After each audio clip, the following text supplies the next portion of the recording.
everybody, and welcome to That Wrestling Show, the podcast where all pro wrestling matters. I'm your host, Bill Yankovi, and I guess you could say that I'm in a little bit of a hangover after last week's 500th show, which was an absolute blast of a time to do. I want to thank Brian again for joining me for that recording of that episode. This week, there's really not a lot to talk about as far as major news goes, so I'm just going to nitpick a few stories here and there this week. This is kind of a recovery week after the 500th episode. I'm sorry, I'm still thinking about last week's show and how much fun that was. Let's begin with interesting news. This is kind of cool news, especially if you are a trading card collector. AEW announced earlier today that they have inked a multi-year deal with Upper Deck for exclusive trading cards and memorabilia deal. I'll read a little bit of the press release. Upper Deck, the premier global sports and entertainment trading card, memorabilia, and collectibles company, announced today a brand new addition to the company's ever-growing trading card and memorabilia portfolio through an exclusive multi-year deal with All Elite Wrestling. The first edition of Upper Deck AEW trading cards will be released in November 2021, offering fans and collectors autograph and memorabilia cards from AEW's most revered icons and talented performers. So some of the wrestlers that will appear on this, or in the deck, include Chris Jericho, Sting, Omega, the Young Bucks, Britt Baker, and Miro, plus Cody Rhodes, Darby Allin, Nyla Rose, and Hikaru Shida will all be there. Again, these will be available this coming November, so if you have a loved one that is into trading cards, or you yourself like to be a collector of the trading cards, you can order yourself a few packs, and they will be also available digitally. So if you like to do that digitally, then you can collect them on a digital scale as well. So that's really cool that they are able to get that kind of a deal. Because honestly, folks, trading cards are not going away. As much as you guys might think they are, they're really not. They're in a way kind of making their own comeback. So, WWE reported that comedian Tiffany Haddish will host a post-Summerslam party after the event is over on August the 21st in Las Vegas, Nevada. And I will read to you guys that announcement.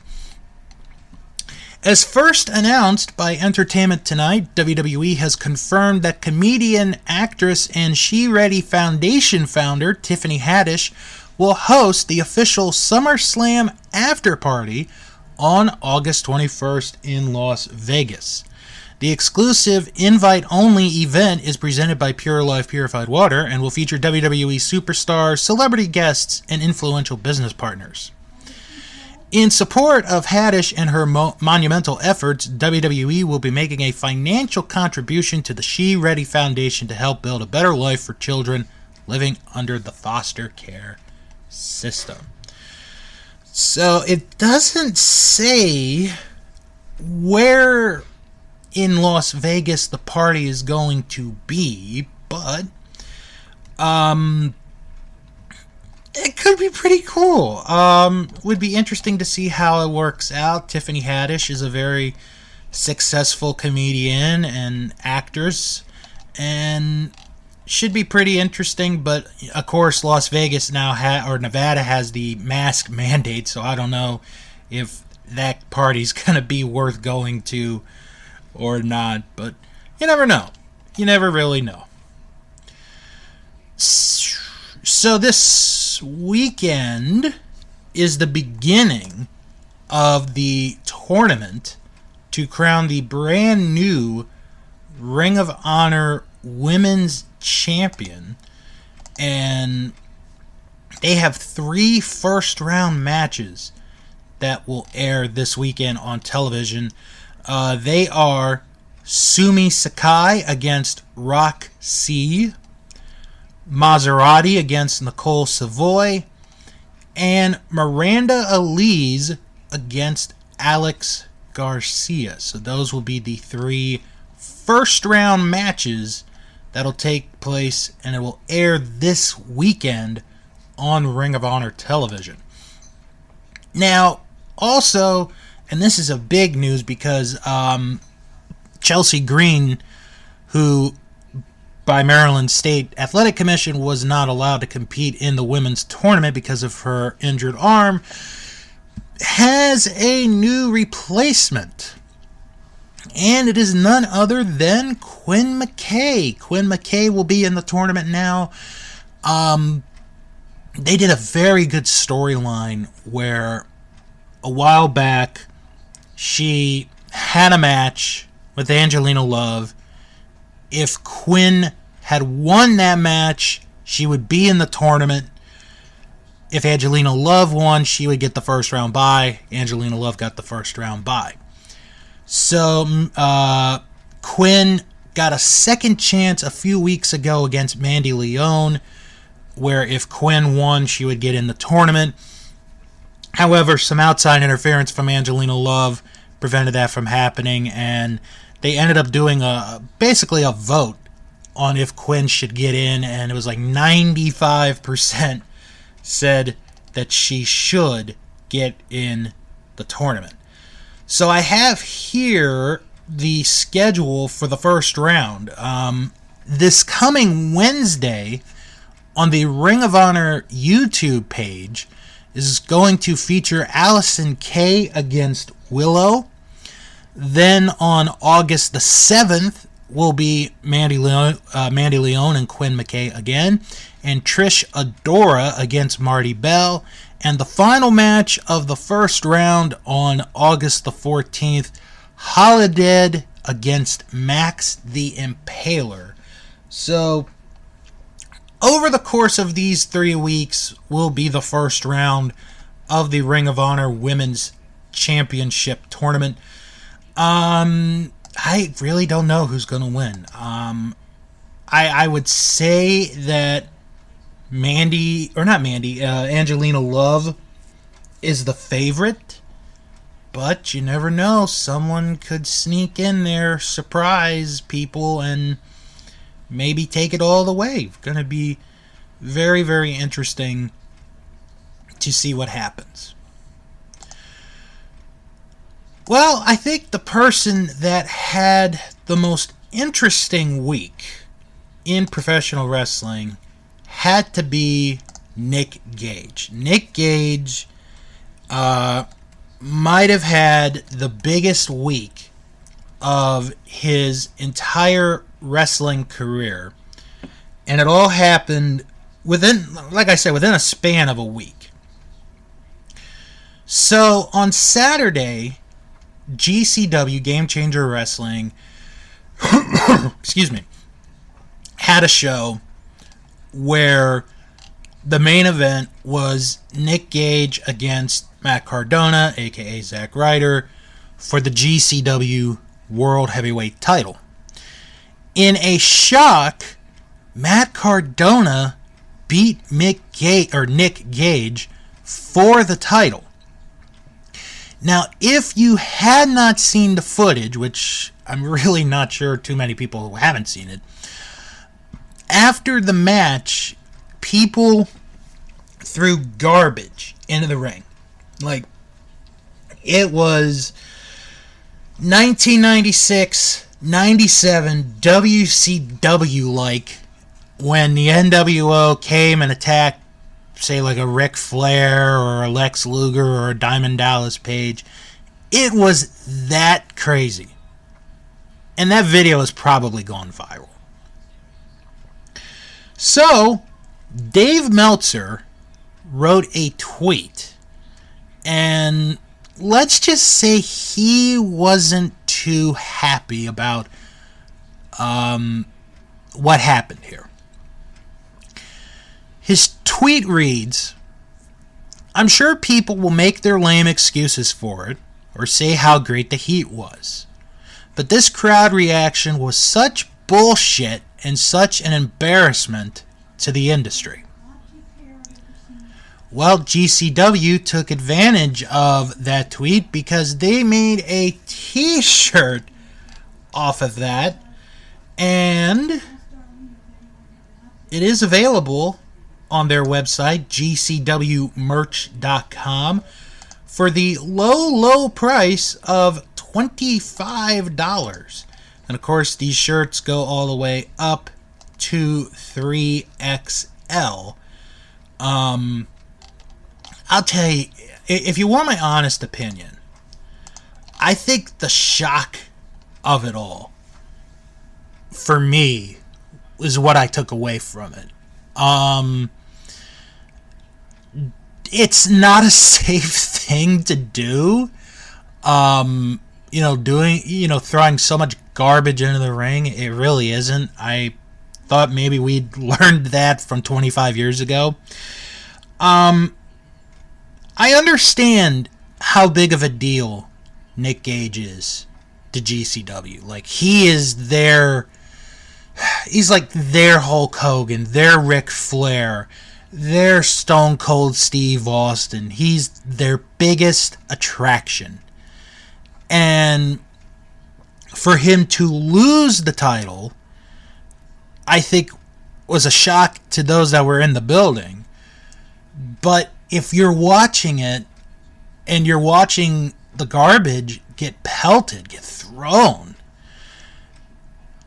that may be more of a surprise than Cardona winning the title, because it's like, oh Lord, look at what these people are doing. Look at what these fans are doing to the ring, what they're doing to this poor guy. I honestly thought, when it was over or watching it, I'm like, oh my God, these guys are going to lose the right to the building. Like, because they're in Atlantic City, but I think, they would lose the right to the building. But it wouldn't surprise me if nothing came out of it as far as like repercussions go. But it's one of those visuals that you will remember for the rest of your life. I certainly will. I haven't seen anything like this in a long, long time. But again, it's kind of a dangerous thing that happened, and maybe if something like this were to happen ever again, maybe next time it'll get toned down, or it won't even happen at all. So, then we go to Wednesday night, where Nick Gage made his AEW debut. Not sure if it's the first time, the last time, the only time. Not really sure how that is going to go. And he fought Chris Jericho in a no disqualification match. And it was a very bloody match. It's, what you would expect from a Nick Gage match. Well, there's one certain pizza place that was not happy about the pizza cutter being used during the no DQ match this week between Nick Gage and Chris Jericho. And that is Domino's Pizza. I know, I never thought I'd be talking about Domino's Pizza on this show either. So, the reason why they're upset, besides the pizza cutter being used as a weapon, is also because during the picture-in-picture where they have the commercial and the show being aired at the same time, there was a Domino's ad running while Nick Gage was using a pizza cutter on Chris Jericho. So, Domino's released a brief statement. I want to see if I could get the whole thing real quick. Okay, so really, it really wasn't that much. I thought there'd be more, but... So the quote is from Jenny 4-Acre Petco. Okay? She is the director of public relations and charitable giving.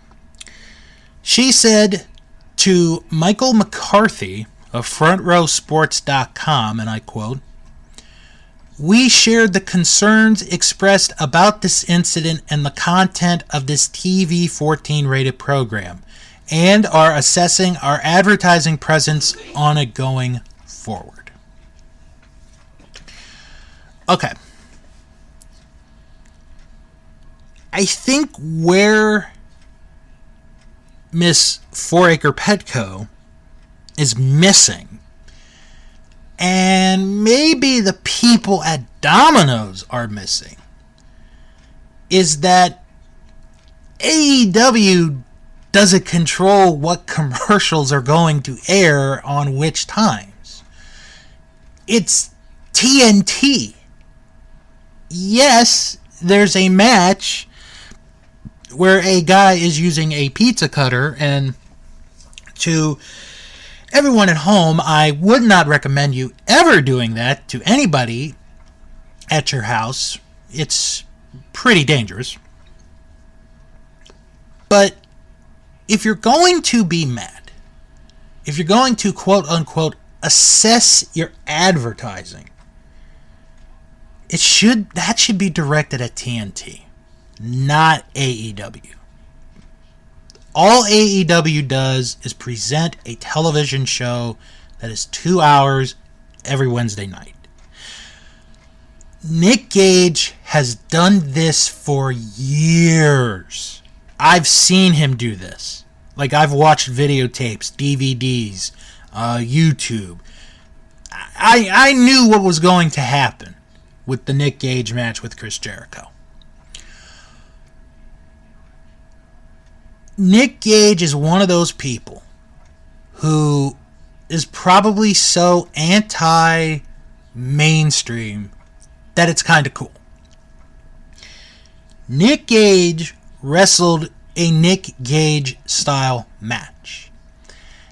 And basically, the people at Domino's didn't like, number one, that someone was using a pizza cutter, and number two, that a commercial for them was airing in the middle of this match. That's what I am getting from it.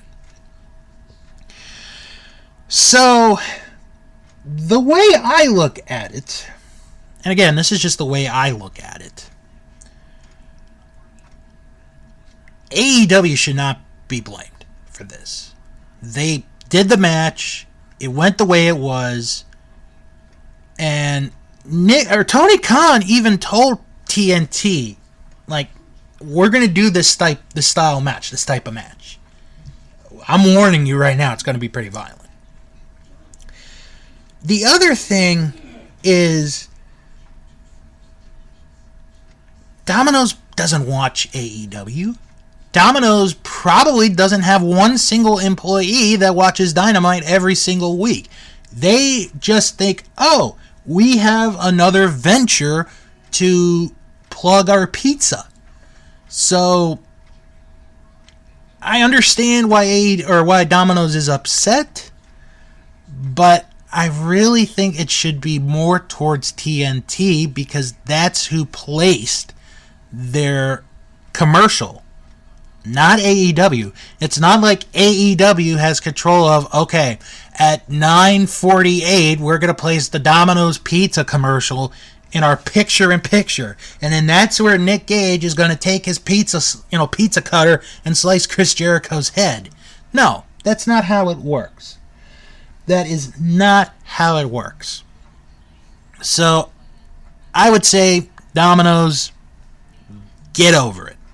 If you don't want to advertise on TNT, don't advertise on TNT.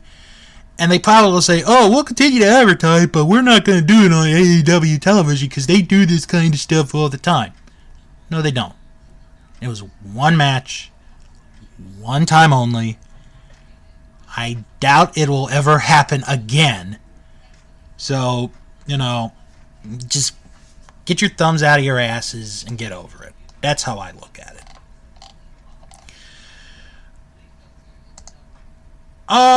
Let's see. We have... Okay, one more thing to add before I wrap it up. For Ring of Honor Television, on August the 14th, they're going to have a Champions versus All-Stars match, which is kind of a cool concept if you guys have never seen this. So what it is it's going to be a tag match where all the champions in Ring of Honor, which in this case would be the World Champion, the TV Champion, the Pure Champion, and the Tag Team Champions, face off against basically top contenders. So the match for the weekend of August the 14th is Bandito, Dragon Lee, Jonathan Gresham, Chris Dickinson, and Homicide against the Briscoe Brothers, EC3, Flip Gordon, and Josh Woods. That actually sounds like a really good match. That really does. That sounds like a fun little match there. Should be pretty cool to see. No, you know what? I do have one more thing to talk about real quick. AEW announced that they're going to have Rampage at the United Center in Chicago on August the 20th. Apparently the pre-sales are doing really, really well. The higher price tickets were released this morning and have already sold out. So if CM Punk arrives on that night, and I know I'm messing with a couple people's minds here. If CM Punk arrives on that night, then, well, it's going to be an unbelievable time in Chicago at the United Center on August the 20th. But then again, like I said, that's a big if CM Punk comes. Alright, well, that's going to really do it for the show this week. Like I said, I'm kind of on a hangover from the 500th episode. So I'm going to do quick plugs. If you have any questions or comments, send an email, wrestlingman@thatwrestlingshow.com. Follow the show on Twitter at WrestlingShow11. Follow the show on Instagram at @ThatWrestlingShow. Join our Facebook group, That Wrestling Show Fan Group. Type that in the search bar and you're right there. And if you can't find it, it's okay. I put the link in the description of each and every episode. And if you like what you heard here and you want more content, check out our Patreon page, patreon.com/That Wrestling Show. We have 3 tiers. You can pledge as little as $1 a month, or you can do our highest tier, which is $3 a month. That is patreon.com/That Wrestling Show. Now to plug some friends and podcasts that you guys should check out, starting with our Vantage Point, the Retro Wrestling Podcast with Joe Murata and Michael Quinn. This week, they discuss in their news segment of Unsung Heroes, the Islanders. Plus, they start off the royal flush of the worst celebrities in wrestling. And they review an episode of WCW Nitro from May 18th, 1998. That is this week on our Vantage Point, the Retro Wrestling Podcast. Check out Greetings from Allentown with Peter Winston. He watches an episode of professional wrestling each week in his own unique way. He's been catching up on GFA Live with his good friend Keithy. They watched Wrestling Challenge from January 17th, 1988. That is on GFA this week. Check out Juice Pro Wrestling, where Juice and Sredden this week recount their time in Texas. Plus, they're going to discuss Warrior Wrestling, the possibility of CM Punk and Daniel Bryan with AEW. I'm still not totally convinced yet. And a whole lot more that is this week on Juice Pro Wrestling. And check out the 24-inch podcast, a podcast devoted entirely to the career of Hulk Hogan. Hosted by Steve Bennett and Dave Rollins, they pick one opponent of Hulk Hogan's and they talk about it, they hype it up, and they talk about the match that they watched. This week, they discuss Hulk Hogan defending the WWF title against Ravishing Rick Rude in the Boston Garden from January 9, 1988. That is on the 24-inch podcast, and you can find that through the Sportscasters podcast. For non-wrestling podcasts, check out the Best Pick Movie podcast, where Tom, John, and Jess are three fans of the movies, and they watch each and every Academy Award-winning Best Picture winner in no particular order. This episode, they have made it through the bag. They will watch and discuss the 92nd and final in the bag Best Picture winner. This one is of 2010, The King's Speech. That is this week on the Best Pick Movie podcast. Also, check out Last Stop Penn Station with Kerry Silken and Ian Riccaboni. This week, Kerry Silken and Ian are joined by Gary Juster as they discuss his transition from politics to professional wrestling, as well as his pivotal role he played in the development of Ring of Honor. That is this week on Last Stop Penn Station. Also, check out the Castle Vault, where this season they're changing it up. Instead of watching animated movies, they are going to watch Marvel cinema movies. The Marvel Comic Universe. Blah. I know I messed that up, but I don't really care. So this week, their first one, they start off with 2008's Iron Man. That is this week on the Castle Vault. Also, check out Dave and Ethan's 2000-inch Weird Al podcast, where this week they interview Weird Al's former dentist, Dr. Roger Schuster. No, I am not kidding. This is an actual interview that was conducted on Dave and Ethan's 2000-inch Weird Al podcast. And check out Escape from Vault Disney, where four people watch something on Disney Plus, picked at random. This week, they watch and discuss Princess Protection Program. That is this week on Escape from Vault Disney. Also want to plug Sharks Pond, a South Park podcast where I watch and review each and every South Park episode. This week, I watched the Season 12 episode About Last Night. And I just want to mention at this time that Review of Honor will be making a comeback real soon, as there is a feed for that right now, as I'm going to put up the last of the original 6 episodes, which is Honor Invades Boston sometime this weekend. And then hopefully real soon I'll start to get back into doing more of Review of Honor. So if you're interested in Ring of Honor and you like the old school stuff, go ahead, check it out. Review of Honor, now up, at least for now, on iTunes. Probably be on more in the very near future. Okay, that's going to do it for this week.